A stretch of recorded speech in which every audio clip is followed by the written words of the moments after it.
Now, the gospel writer Matthew wrote this book with the hopes that he would convince his fellow Jews that Jesus is indeed the Messiah, that he is the fulfillment of the Old Testament prophecies and promises. The whole Old Testament finds its fulfillment in the person and work of Jesus.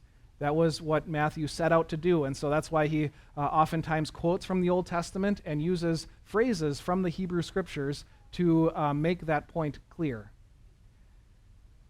And this is one of those phrases. Sheep without a shepherd is one that comes up 5 times throughout the Hebrew Scriptures.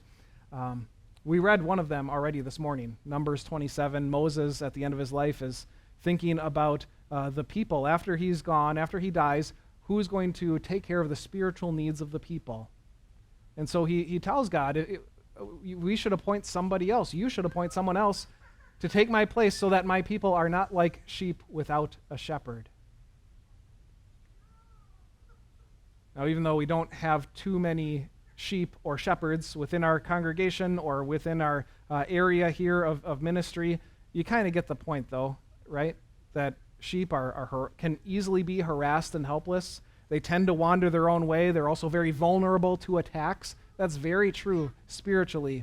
People are just very vulnerable to spiritual attacks, and so they need a shepherd. Many years after that, at another point in the Old Testament, during the time of Zechariah the prophet, most of the Israelites fell victim to those dangers. They had turned away from God to the idols and the influences of the culture around them, and so God said this. He said, "The idols speak deceitfully.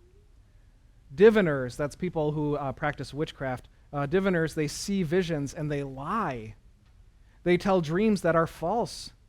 They give comfort in vain. Therefore the people wander like sheep oppressed for lack of a shepherd. That's what Jesus saw hundreds of years later when he was walking from town to town in the Jewish region of Galilee. And at that time, they weren't quite so susceptible to the pagan idols of those around them, but they were under the influence of the Pharisees, which was they taught a very self-righteous type religion. These people did not know about a gracious God. They didn't know about the forgiveness of sins, and so they were harassed and helpless like sheep without a shepherd. They didn't have good spiritual leadership. And so what is Jesus so concerned about? He's concerned deep within his heart that they do not have a spiritual leader. Their flock didn't have a shepherd. And that has always been a concern deep within the heart of God. It was at the time of Moses, it was at the time of Zechariah, it was at the time of Jesus, and guess what? Deep within the heart of God, there is still compassion for people without a shepherd today. During your time, God is concerned for those who do not have a spiritual leader or a spiritual overseer, who don't have a shepherd. Maybe this would be a convenient time to remind you that the Latin word for shepherd is pastor.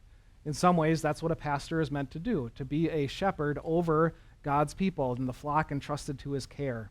Out of compassion, Jesus wants you to have someone that's going to represent God to you, that's going to speak to you about God and on God's behalf. And yet there are so many people in this world that don't have a shepherd like that.